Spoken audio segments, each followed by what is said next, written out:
राजा ने तो इतनी देर में ही उस सिरे के तारों की पहचान कर ली थी। यह तो वानगी ही दूसरी है। हुकूमत के आतंक से वश में आने वाला यह बंदा नहीं। फिर मुसाहिबों के सामने सिंहासन की पोल खोलने से क्या सार। लाड़ से पुचकारते हुए कहा, बोल, अब तो तेरा मन बदला। तू क्या सच मानेगा कि इतनी खुशामद तो मैंने पुराने राजा की भी नहीं की। तू खुशी खुशी हाँ करे तो सवारों को तेरी वस्तुओं को हाथ लगाने दूं। तुझ जैसे खरे आदमी पर मुझे भी नाज है। जो इच्छा हो कीमत मांग, तुझे पूरी छूट है। किसी के हाथों बख्शी हुई छूट लेने की रात को कबीर का जन्म ही नहीं हुआ था। भले ही वो देश का मालिक क्यों न हो, अपने मन पर कबीर किसी का अंकुश नहीं मानता था। राजा खिज करे तो वही बात और रिझ करे तो वही बात। समूची बात को चतुराई से संभालने की कोशिश करते हुए बोला, मेरी ज़रूरतें इतनी कम है कि आपकी दी हुई छूट मेरे किसी काम नहीं आ सकती। आपका आना बेकार गया, इस खातिर एक दफ़ा फिर माफ़ी चाहता हूँ। खुद राजा के मुंह से पुचकार कर दुलारने के उपरांत भी कबीर का ओ ही नाशुक्रा हट सुनकर राजा की एड़ी से चोटी तक आग लग गई। तब भी राजा को अपने कानों पर विश्वास करने का मन नहीं हुआ। सुबह मिटाने की खातिर एक मर्तबा फिर पूछा, तो क्या मुंह मांगी कीमत पर भी मुझे अपना माल नहीं देगा। कबीर राजकुमारी के चेहरे की ओर देखते हुए कहने लगा, लोभ लालच के कारण बात बदलना तो मैं जानता ही नहीं। एक दफ़ा पूछो तो वही बात और 100 दफ़ा पूछो तो वही बात। इन बोलों के साथ राजकुमारी को ऐसा लगा गोया गगन में एक सूरज का उजास और जुड़ गया हो। पर राजा की हालत बुरी हो गई। वास्तव में वो देश का मालिक है कि नहीं। सिंहासन और मुकुट की आन यूं ही नहीं रखी जाती। दूसरे ही क्षण राजमद के उफनते गुमान में उसने आदेश दिया कि अलगनी पर लटकते तमाम वस्त्रों के चिथड़े चिथड़े कर दिए जाएं। राजकुमारी तो अपना आपा ही बिसर गई, क्या करे और क्या न करे। ऐसा फंदा तो कभी नहीं फंसा। पर बेहद ताज्जुब की बात की कबीर ने किसी तरह की कोई रोक टोक नहीं की। देखते ही देखते उसके हाथों उड़ही बिजलियों के टुकड़े टुकड़े हो गए। फूलों की पंखुड़ियाँ झड़ गई, पहाड़ के परखचे उड़ गए, टीले बिखर गए। अपना वश न चलने पर कबीर कर ही क्या सकता था। उसका वश चला तब तो उसने अपने हाथों कुछ न कुछ सिरजा ही। उसने अपना काम किया, राजा अपना काम कर रहा है। मंद मंद मुस्कुराते उस सवारों के हाथों हुए अपने कलेजे के चीथड़ों का ढेर देखता रहा। कबीर के होठों की मुस्कुराहट मानो राजा का मुंह चिढ़ा रही हो। उफनने के बाद राजमद की क्या हद। कड़कते सुर में आदेश किया, देख क्या रहे हो। इन चीथड़ों की तरह इस बेशरम की भी चिंदी चिंदी कर डालो। राजा के आदेश के साथ ही 4-5 सवार नंगी तलवारें चमकाते कबीर की ओर लपके ही थे कि राजकुमारी उनके सामने आकर बोली, खबरदार, कबीर को खरोंच भी आई तो मैं जिंदा जल मरूंगी। सवारों के हाथ जहाँ के तहाँ रुक गए। न राजा के आदेश को टालना उनके वश में था और न राजकुमारी के आदेश को। कठपुतली तो धागों के बल फुदकती और थमती है। सवार नए आदेश की प्रतीक्षा में राजा की तरफ देखने लगे, पर राजा के हलक में जैसे कुछ फंस गया हो कि अचानक उसके कानों में राजकुमारी के तीखे सुर भी भनक पड़ी। आप तो कला के ऊंचे पार की है, अच्छी कीमत अदा की। राजा के कलेजों को मानो अंगारा छू गया हो। कबीर कुछ दाद फरियाद करता या गिड़गिड़ाता तो शायद राजमद की ऐंठन कुछ ढीली पड़ती, लेकिन उस पर तो कोई असर ही नहीं करती। इस पर राजकुमारी की शिकायत राजा बेमुश्किल अटकते कहने लगा, यह अपनी कारीगरी बेचता नहीं, भेंट करता नहीं, फिर और क्या करता तू ही बता। अक्षरों के बहाने राजकुमारी के मुंह से मानो खून टपक रहा हो। इस तरह बोली, मुझे पूछते तो बताती, पर अब तो पूछने की राह ही नहीं बची। इससे तो मेरे शरीर के टुकड़े टुकड़े कर डालते तो बेहतर था। आज से ही मेरी अकल ठिकाने आ गई। आइंदा कभी किसी काम के लिए टोकूं तो मेरी जुबान दाग देना। राजा लाड़ से दुलारते हुए कहने लगा, मेरी बावली बेटी, तूने इस बात की खूब फिक्र की। मैं मन का मैला थोड़ी ही हूँ। मेरी दातारी फ़कत इस कबीर के सिवाय कौन ही जानता। तेरी ऐसी ही मर्जी है तो कबीर को मैं अपने गले का नवलख हार दे दूं। हार तुझसे बढ़कर थोड़े ही है। और वाकई इतना कहते ही अपने गले का नवलखा हार उतार कर कबीर के सामने करते हुए राजा बोला, इसे अपनी कारीगरी का मोल नहीं, हर्जाना ही मान ले। पीढ़ियों का दिवाला मिट जाएगा। बस अब तो खुश। कबीर ने उस नवलखे हार की ओर देखा तक नहीं। गले की ठोर अब वो हार राजा के हाथ में चमक रहा था। कबीर राजकुमारी की आंखों में नज़र गड़ाकर कहने लगा, मैं तो पहले ही खुश था। दूसरे की गलतियों का मैं पछतावा क्यों करूं? और न ही इस हार से मेरा खामियाजा पूरा होगा। राजा जल्दी से बोला, एक की ठोर 2 हार ले ले, 3 हार ले ले। कबीर मुस्कुराते हुए कहने लगा, किसी कंबल या साल का महत्व हीरो के बदले बिकने में नहीं, जाड़े में ठिठुरते इंसान की ठंड दूर करने में है। आप राजा हैं, मेहनत के पसीने का मोल आप नहीं जानते। आपको क्या मालूम कि मेरी इस कारीगरी में कितनों की मेहनत और कितनों का पसीना मिला हुआ है। जब इन चिंदी चिंदी हुए चीथड़ों को रफू कर वापस उनके कंबल बनाऊं और वह कंबल किसी ठिठुरते इंसान को गर्मी पहुंचाए, तब कहीं इनका असली मोल चुकेगा और मेरी कारीगरी सार्थक होगी। राजा खिलखिल हंसते बोला, तू तो अकेला ही 1000 बावलों की गरज पूरी करता है। तो इस हार के मोतियों के बारे में कुछ जानता भी है? अगर दान के जरिए तू अपनी शोहरत फैलाना चाहता है तो बावलों के सरदार, इस हार के एक एक मोती से तू हजारों कंबल खरीद सकता है। फिर गद्दी पर बैठे बैठे बेहिसाब कंबल बांटना। कबीर सिर हिलाते बोला, दान करने के गुमान से मेरा मन तुष्ट नहीं होगा। धन जुड़ने से धन तो बढ़ता है, पर बाकी सब गुण घटते हैं। इंसान में इंसानियत न रहने पर पीछे फक्त मलमूत, खून, हड्डियाँ और खाल बचती है। तलवार की ताकत के बिना न दौलत बढ़ती है न सत्ता। तलवार और सिंहासन के आतंक से मौत डरती हो तो बात दूसरी है। राजमद की धुंध के कारण राजा को कुछ सूझता ही नहीं था। कबीर की ज़बान से मौत का नाम सुनकर राजा को पहली मर्तबा ध्यान आया कि देर सवेर मौत तो सबको आनी ही है, पर उसकी बात अलग है। वो देश का मालिक है। आवाज़ को दबाकर कहने लगा, कबीर एक बात तो बता, देख सही सही कहना, मुझे तुझ पर भरोसा है। यह 9 खुटी राज्य का सिंहासन, यह अखुट खजाना, सह विशाल फौज, ये चमचमाती तलवारें और ये हाथी घोड़े तक क्या इस मरी मौत से मेरी रक्षा नहीं कर सकते?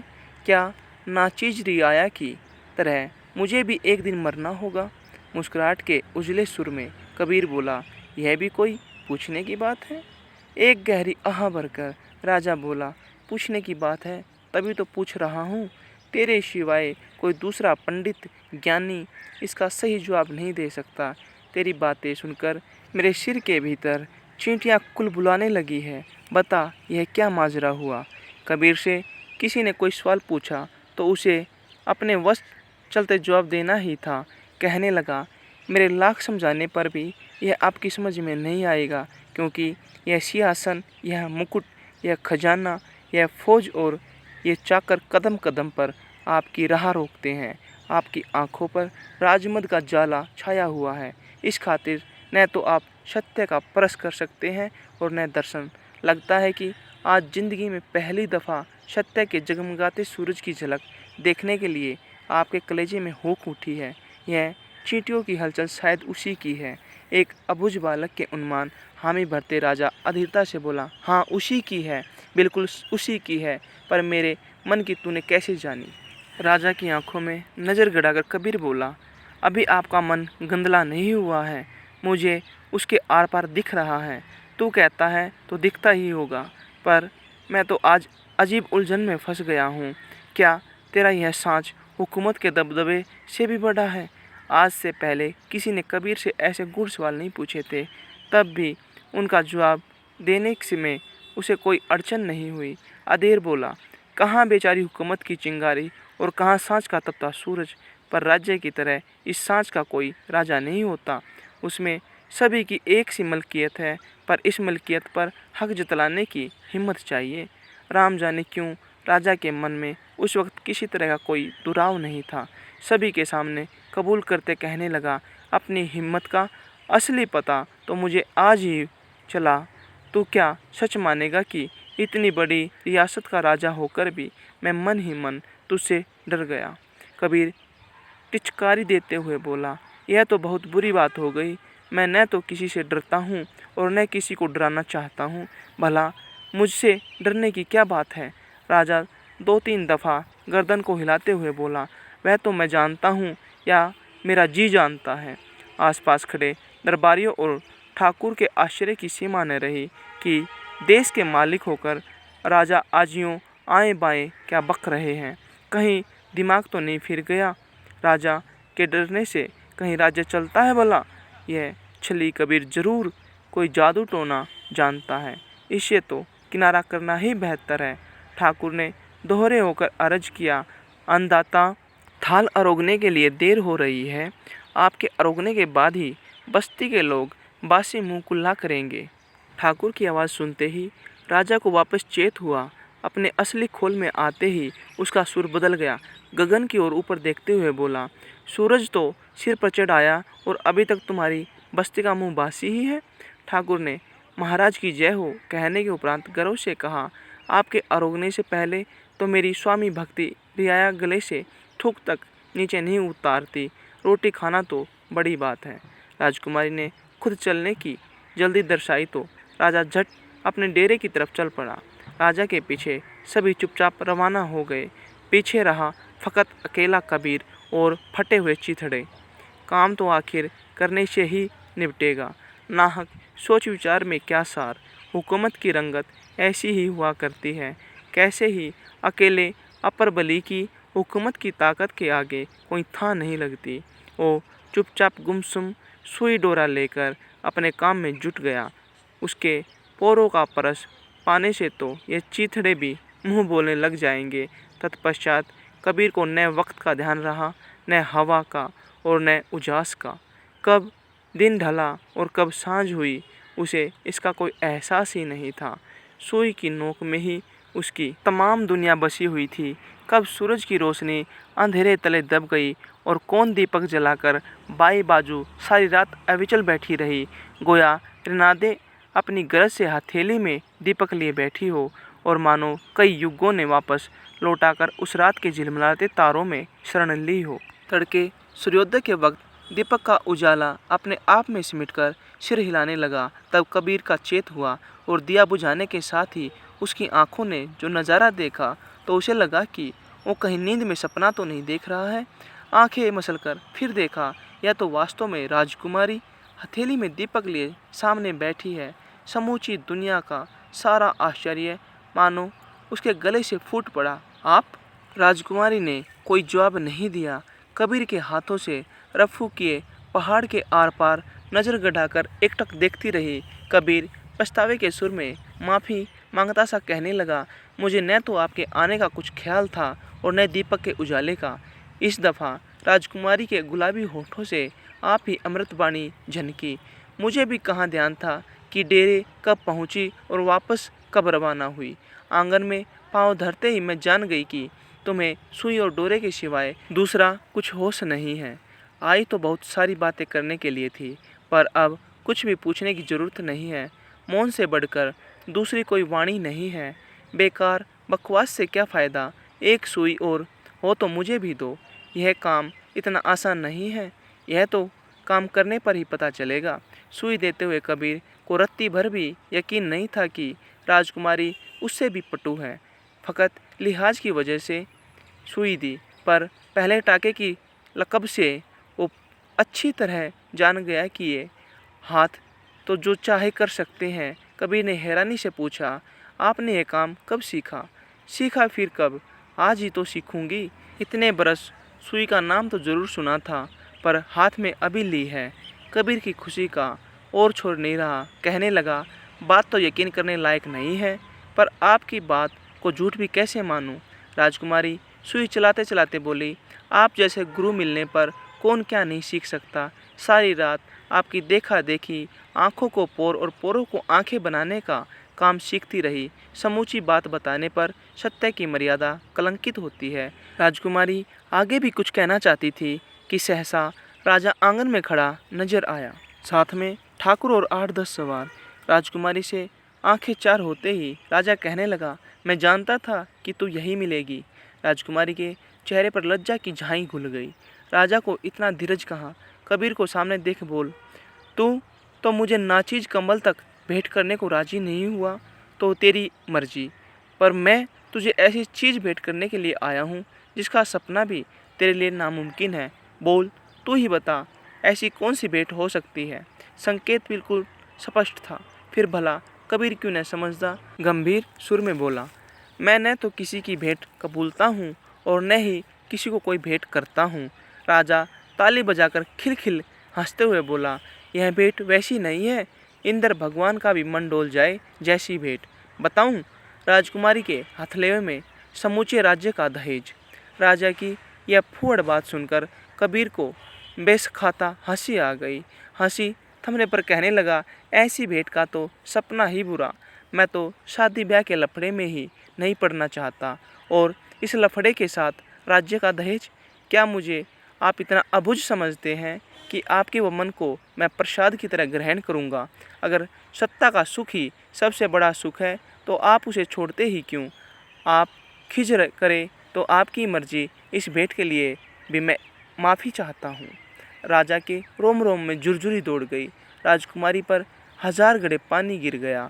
सपने की सुनहरी लंका उसकी आंखों के सामने धू धू कर जलने लगी। राजा की बेटी होकर कितनी छोटी आशा की खातिर मन डोलाया और उस पर भी पाला पड़ गया।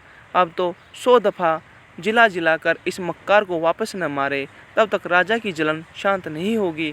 सवारों को कड़कते हुए बोला, यूँ नाजिरों की तरह नाखूनों से जमीन क्या कुरेद रहे हो? अब तक तो इस हरामजादे की चटनी कर डालते। ऐसे आदेश के बाद सवारों को कैसे देर। एक साथ हवा में 9 तलवारें ऊपर उठी। शायद फिर राजकुमारी आड़े आ गई तो, पर राजकुमारी तो इस मर्तबा टस से मस भी नहीं हुई। उसकी आंखें गोया पथरा गई हो कि अचानक राजकुमारी की जगह राजा सामने आकर जोर से बोला, खबरदार, मैंने आदेश दिया तो क्या हुआ? तुम्हें भी सोचना था। कबीर को चिरा लगने से मेरी लाडली बेटी कितनी तड़पेगी। अपना काला मुंह करो। यहाँ से आइंदा भी ऐसा अंट संट आदेश करूँ तो कान मत देना। मेरा दिमाग ठिकाने हो तब न। खोपड़ी में तो मानो शाही घुस गई हो। कहाँ की बिजली और कहाँ आकर गिरी। कबीर क्या करे और क्या न करे। थोड़ी देर तो कुछ समझ में नहीं आया, वो भी असमंजस में पड़ गया। फिर राजकुमारी के पास जाकर उसके एकदम करीब खड़ा हो गया। अपने हाथों में उसके हाथ लेकर पिघले हुए सुर में कहने लगा, फ़कत एक रात साथ रहने से एक दूसरे को ठीक से नहीं जाना जा सकता। शादी, बाल बच्चे, कुटुंब परिवार, ज़मीन जायदाद में मुझे रंच मात्र भी आस्था नहीं है। दूसरे प्राणियों से अलग और ऊंचा समझने की गलतफहमी में इंसान की बेहद बर्बादी हुई है और होती ही जा रही है। मेरी न कोई जात है, न मेरा कोई धर्म है और न ही मेरा कोई देश। इंसान के लिए यह कितनी शर्म की बात है कि धर्म और पंथों के बहाने पर मरे हुए अवतार अभी तक जिंदा इंसानों पर शासन कर रहे हैं। राजा से सब्र नहीं किया गया तो उसने बीच में ही पूछा, सुना है कि तू देवी देवताओं और ईश्वर को भी नहीं मानता। इस दफ़ा कबीर व्यंग से मुस्कुराते हुए बोला, मानता हूँ, जरूर मानता हूँ। आत्मा, परमात्मा, भाग्य और धर्म से बड़ा जाल इंसान के हाथों न तो रचा गया और न रचा जाएगा।